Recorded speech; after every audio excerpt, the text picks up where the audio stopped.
During a routine traffic stop in Coronado, California, the man is confronted by the police for allegedly violating the California Vehicle Code. The officer singles out the GoPro camera mounted on his helmet as the reason for the stop, initiating a contentious debate over the interpretation and application of the law. It's an infraction. It's a moving violation. You can't have anything on your helmet. It compromises the integrity.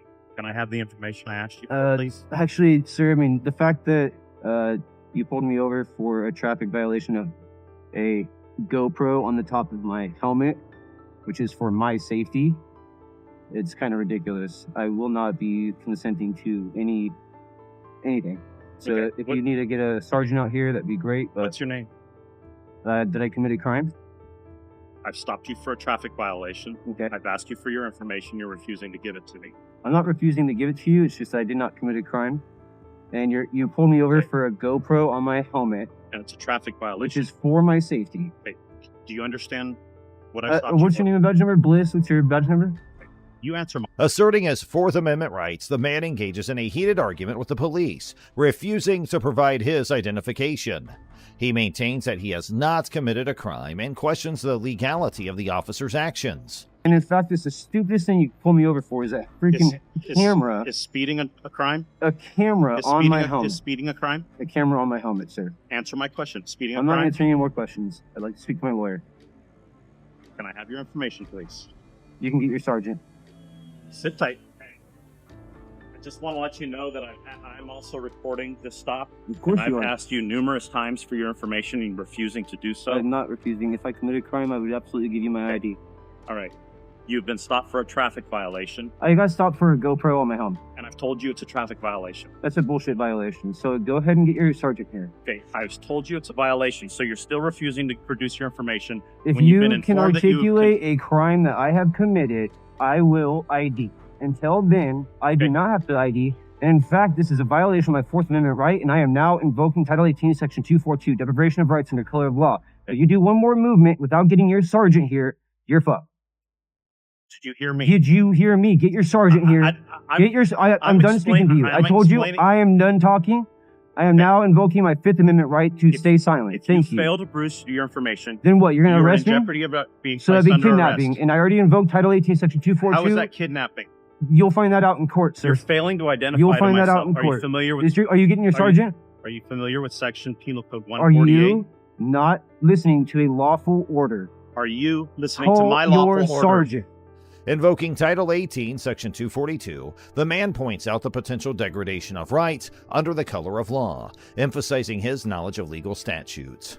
In addition, he exercises his Fifth Amendment right to remain silent, further reinforcing his stance against self-incrimination. The encounter intensifies as legal principles clash with law enforcement's demands for identification. He literally pulled me over for this. You Cody Shear? Mind your own business. Are you Cody Shear? I am not answering questions. Okay. I don't answer questions. Wow, this cop is a piece of shit. Not only is he harassing this man, he's out here blatantly saying his name. If that even is his name, he's just throwing out someone's information like that. This cop's a grade A piece of shit. Hey Cody, if he issues you a citation, are you gonna sign it? If he issues me a citation, Correct. he could take that and wipe his ass with it. Why are you being so... Because he pulled me over for a fucking GoPro on my helmet. Okay. Okay? Is that a crime? If it's in the vehicle code, then yes, it is. Is it a crime? Do you know what a crime is? Yes, I know what a crime is. If Okay. it's in the vehicle code, then it's a crime. So just tell me what the difference between a crime and an infraction. The infraction is a crime, yes. Okay, so what, is this a misdemeanor or a felony? I don't know. It's definitely not felony. Well, I know that, but is it a misdemeanor or a felony? It's Neither likely one. Not, it's most likely not a Either a one. misdemeanor too. Okay. But I don't. So I know don't need that. I don't need an ID for a non-crime. He's The other cop comes to the guy and asks him to provide his ID, where he asks the cop really politely if this is a crime, and that he has a cam on his helmet, where the guy refused to give his ID to the cops. How's it going, Lee? Morning, sir. How are you? Morning. So what's going on? So it was a great day. Okay. Okay, I was just out enjoying my day, and I got pulled over for having a GoPro on my helmet. Okay. Okay, and so I let Bliss know that, this is a violation of my Fourth Amendment right. The fact that I was just traveling, I was following all the rules and laws of the road and traffic safety and nothing. And then he gets behind me and pulls me over for a GoPro. and tries to tell me that that's a violation of whatever code. What safety code? What does it even matter? You know, what if I had a fin on my helmet? What if I put my visor up? Is that now a violation of the traffic code? Like, look how close my visor is being as high as my GoPro. What violation, what crime have I committed? Please tell me. Okay, so you're in violation of the California Vehicle Code, which says you can't have that mounted on your helmet. Okay, so can you It's as tell me simple what as code that. that is? Pardon? What code is that? Pardon? I don't know. What code is it? Okay, look that up and also But tell me what crime I regardless- committed. Regardless, it's an infraction. Okay, It's like speeding. and I'll see him in court. Correct. Absolutely. need And your it's gonna be a we fun need day in your- court. Make sure you're ready for a full day, buddy. Right. And we need your information. A discussion unfolds between the man and sergeant who arrives at the scene. The man asserts his rights and questions the legality of being pulled over for having a GoPro on his helmet. Tensions rise as they debate the need for identification and potential consequences. Are you threatening me I'm not with threatening you at arrest? all. I want to know whether No, you're going to with provide us with an your arrest. identification so he can fill out his citation, so then we can give you a summons to go to court, so then you can come to court and then talk to the judge. You know how easy it is for him to just put his tail between his legs and say, "Take that off your helmet"? Pardon? Why couldn't he have said, if that's such a violation, why couldn't he have just asked me to take it off? Well, he would have. No, he didn't. He could I have. asked- He walked up. He wanted my ID so he Yes, can give me a wanted your ticket ID, so he Right. could- how do you know he's going to give you a ticket? because he asked for my ID. How do you know he's going to give you a It ticket? doesn't matter. I So mean, you're making an listen. assumption So because listen he here. asked Look for an here. ID Right here. that you're going to get a ticket. Right correct? here. No, don't be So- grabbing, and you're getting too close to my personal stuff. Right here is my ID. Okay. Okay.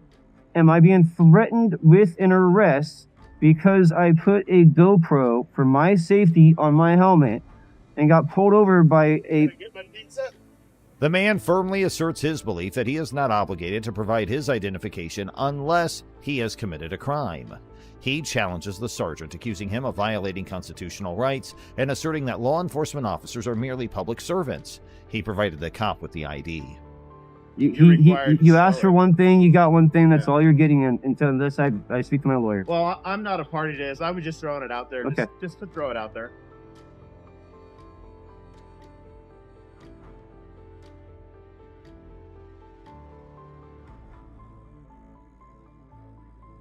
Tensions escalate as both parties exchange harsh words, with the man displaying a distrust of the officer and expressing his intention to expose alleged misconduct. The encounter concludes with the man receiving a citation and preparing for a legal battle, vowing to challenge the actions of the officer and seeking accountability for what he perceives as a violation of his rights. I need your ID, please, so I can write you a summons. You'll be willing to write me a summons? Yes. Outstanding. I need your ID also, please, sir. I don't think that's gonna happen. Okay, I'm gonna place you under arrest then. You're not placing me under arrest. Come here. You have no right to ask. Come here. All right.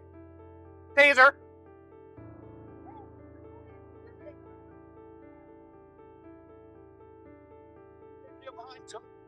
Got it. I got my taser. Go.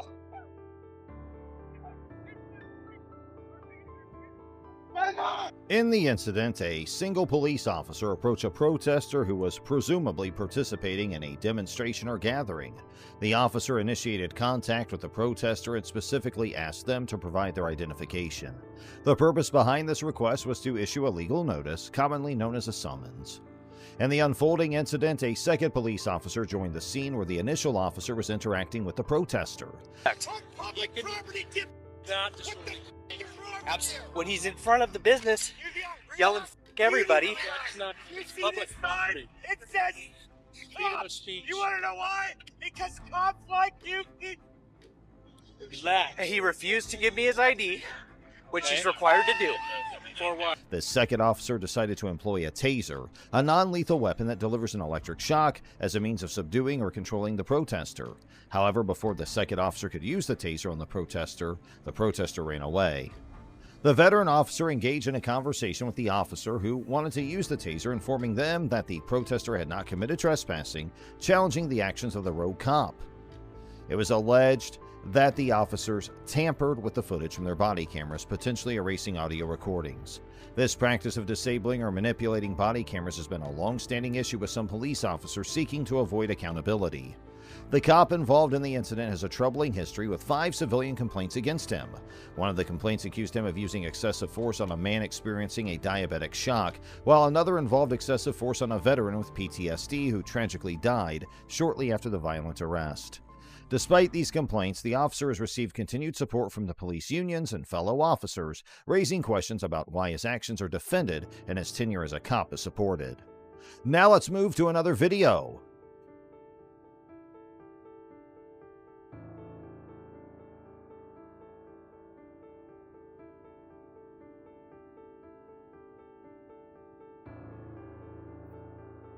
In the incident captured on video, Aramis Ayala, the first black state attorney elected in Florida, was pulled over by Orlando police officers. What agency you with? I'm the state attorney. Okay. All right. Thank you. Your tag didn't come back. Never seen that before. I'm sorry? I'm like Yeah. We're good now. So it was. We ran the tag. I've never seen it before. A Florida tag. It's never come back to anything before. So that's the reason for this. The officer stated that they initiated the stop because Ayala's license plate did not yield any information and because her car had a dark window tint. What was the tag run for? Oh, we run tags all the time, whether it's at traffic lights and that sort of stuff. That's how we figure out if, cars were stolen and that sort of thing. Also, the windows were really dark. I don't have a tint measurer, but... Upon being stopped, Ayala questioned the officers about the reason for pulling her over. The officers responded by explaining they regularly run license plate tags to check for stolen vehicles and other violations. They also mentioned that the dark window tint was another reason for the stop. What's your employee number? 957. Ready? There you are. The incident gained national attention and sparked outrage, with some individuals alleged racial profiling. Ayala, in a statement, emphasized that she had not violated any laws and her license plate was properly registered. She also pointed out that the window tint was not in violation of Florida law. Now, let's move to another video. So I'm in Beverly Hills right now, and I'm getting searched for shopping at the store I work for and just being black. So Leal Benberry, the VP of Versace Footwear, was shopping in Beverly Hills, California when he was stopped and searched by police officers. You're making it completely different. Yeah, I mean, guys. You're making it completely so different. So you checked my ID. What's going on? Do I have anything on my record? You're good to go. I'm good to go. That's what I thought. I've just been GPS and trying to figure out where I'm going. Okay, do you have any ID on you by chance, man? Without reaching into your pockets, you don't have any weapons or anything, right? I don't. I'm like super nervous. I'm just gonna check to make sure you don't have any weapons if you don't mind, okay? Face that way real quick. Put your hands behind your back, palms together like you're praying. Awesome, thank you. Spread your feet. Cool, man. Don't want to mess up those shoes. Those are pretty nice. You said I can search you, right? You do whatever. Cool, man. This is embarrassing to be frank. Well, what we like to do, like when we stop someone, we just, to make sure you don't have any weapons or anything, we just like to... It feels a little excessive. What's unfortunate is, like, I literally designed the shoes that are in this bag, and I'm being, like, searched for. Really? Yeah, I do. That's why I'm not, that's why, like I said, man, you're not in handcuffs or anything. I'm just talking to you right now, okay? I do. I'm just walking down the street, and it's a little ridiculous. Benberry expresses frustration and questioned the necessity of the search, stating that being black was likely the reason for his treatment. Just want to run him real quick, partner, make sure everything checks out. I have to record this because I just don't feel comfortable with that. Well, just because right now you are being detained, just because we're talking to you, and we don't know, not saying that you would do this, but people have called and they have friends come, and then it comes an officer safety I'm literally issue. just going to record right now. That's all I'm doing. You see it's recording, and that's all I'm doing because I feel, you hear it in my voice, I'm uncomfortable, I'm nervous. You understand the climate that we're in? No, I understand. Is there anything I can do to make you feel more comfortable? Not like you're not in handcuffs or anything, not right? really. Like, your boys are pulling up, I'm uncomfortable. I'm not making any, like fast movements, but this is uncomfortable for me. Huh? Are we making any cap? No, but this is uncomfortable for me. I just want to get to my car, so I'm just going to hit record for you. Yeah, hey, whatever you want to do, sir. But okay. Like I said, you understand why we stopped you, correct? And you admitted to jaywalking? So I'm in Beverly Hills right now. So you can't jaywalk, correct? You understood, yeah. Can I have my stuff back, please? But you see how you just switched that complete narrative? Nah. You were talking to us saying, I know how you guys saw it. Am I good to go? Yeah, you're good. All right, you guys have a good Next time, don't change the narrative like that, though. He mentioned a previous incident of being stopped for jaywalking, indicating that such experiences were not isolated for him. Benberry recorded the encounter, expressing his discomfort and emphasizing that he was simply walking down the street. Donatella Versace, the sister of Versace's founder, reposted the video on her Instagram, expressing her outrage at the incident and condemning the behavior of the officers as unacceptable. And now it's time to move to another and the last of today's videos. In the midst of a routine traffic stop, Lieutenant Trujillo issued a stern command to Mr. Espinosa, instructing him to vacate the scene. The officer went a step further, issuing a veiled threat of charging Mr. Espinosa should he choose not to comply. Curiously, the specific crime with which Mr. Espinosa would be charged remained unspecified. Within the confines of the law, individuals generally possess the right to observe a traffic stop as long as they adhere to parking regulations.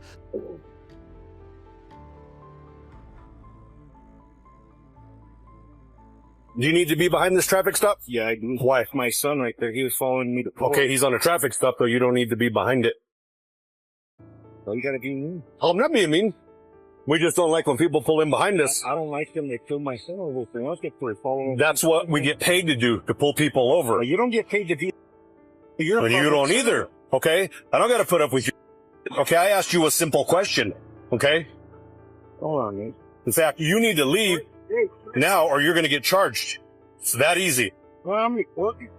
I'm recording too. I asked you a simple question. If you have attitude, that's your problem, You keep okay? pounding on my door. Yeah, you saw me and you rolled your window up when I came. Hold on a second. Right. Avoid disrupting the flow of traffic and refrain from obstructing law enforcement officers.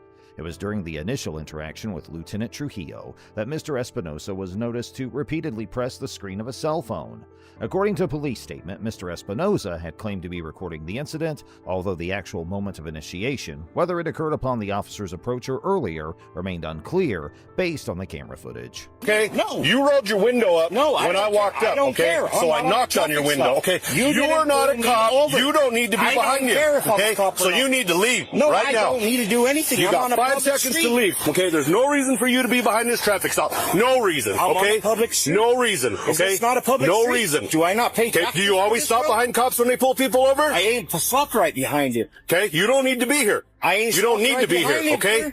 You need to go. No, I Okay. don't. I'm waiting on my son. All right, He's fine. gonna ride back home. In this scenario, a court could potentially assess Mr. Espinosa's actions to ascertain whether they amounted to obstruction and if his refusal to leave the traffic stop constituted a violation of the law. It is plausible for the court to find that Mr. Espinosa's mere refusal to leave might not be adequate to support an obstruction conviction, as it appears he did not physically impede, impair, or hinder the ongoing traffic stop. His actions instead could be interpreted as an exercise of his First Amendment rights, with the intention of filming law enforcement activities. Stopped right behind you. Okay, you don't need to be here. I ain't You don't stopped need right to be behind here, him, okay? sir.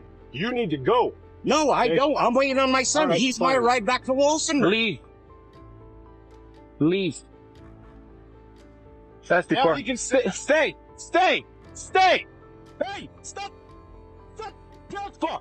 Get the car. Get out the car. Get out the car. What are you gonna do? You gonna SD5, give me that radio. Get out the car. Get out the car. Get out the car. Stop it now. Now.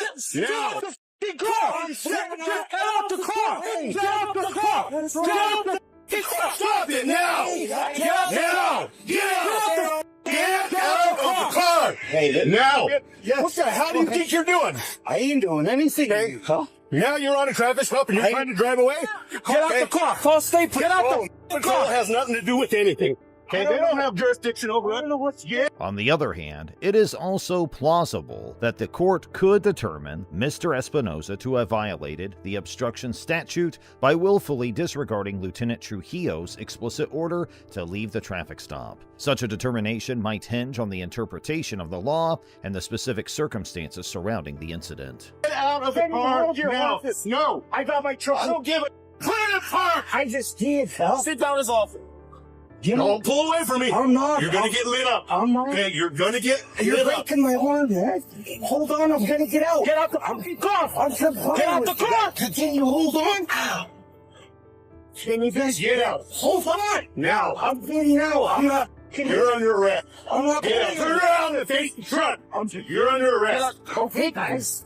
Hands behind your back. Down. Put your hands behind your back. The deputies on the scene issued a command to Mr. Espinosa directing him to leave the area. However, as he began to pull away in his truck, the deputies responded by aiming their tasers at him and raising their voices, loudly ordering him to exit the vehicle. In response to the deputy's actions, Mr. Espinosa promptly stopped his truck and pulled over to the side of the road, complying with their subsequent instructions. Hands behind you. What's your hands? I'm going peacefully, Dylan. Get back! Get back! Hey, he's recording this case first. That's fine. He can record all he wants. This is okay, guys. You do what you're told, all right? You think it's okay just to roll up on traffic stops and not do what you're told? Now you go to jail. That's all right. I'm a Turn around and face the truck. I'm already cuffed now. The guy's not listening. If he listens, he won't get manhandled. Now let's Don't go. move. Let's go. That's right. Don't you let him look on traffic something. You need to stay down. Get in the car. Get in the car. Get in when you. During the course of the incident, Mr. Espinosa made a startling revelation that he had been subjected to a taser while the deputies were in the process of placing him in the back seat of the patrol vehicle. This specific instance was not evident in the body camera footage captured during the encounter. Get in the car. Get in. No. You have your wallet on you? Don't do that, man. I'm gonna get you. I'm gonna pat search you. Now get out. I got my wallet. Get out now. Get out now. This is how it's gonna work. Okay? You're gonna do what you're told to do, and that's it. Stand up. Stand up. Come on, guys. This is stop. Come on, man. Well, quit acting like an idiot. I ain't acting like nothing. I got a taser piece in my lip. You guys got me right in the face. Mr. Espinosa reveals that he was tased while the deputies were putting him in the backseat of the patrol vehicle. And although it is not apparent in the body camera footage, Mr. Espinosa alleged in his lawsuit that he was also tased. Additionally, Mr. Espinosa included in his lawsuit an allegation that he was tased yet again while attempting to put his own vehicle in park, following the officer's directive to halt his movements. I got out the car, stop the car. He's guns it while I'm holding onto the car. So I had him at gunpoint. Then he puts the car in reverse, backs up on the pit-standing car while I'm still holding onto the car. And we tried getting him out of the car, and he had the car in drive, and he accelerated by getting run over. We tried to get him out, and he was refusing, and then when we tried to put him in, he was refusing. So I tased him, and then I tried to get him out to pat search him and get his wallet because he wouldn't tell me anything. And then that's when you rolled up. Okay. I'm gonna get him over to the jail. Okay. In this situation, it is alleged that Lieutenant Trujillo and Deputy Knoll blatantly misused the authority vested in them and exploited the tasers provided for their protection to deliberately cause harm to an individual. The claim suggests that instead of employing the tasers as tools to ensure safety and maintain control during the encounter, they used them to inflict pain on Mr. Espinosa.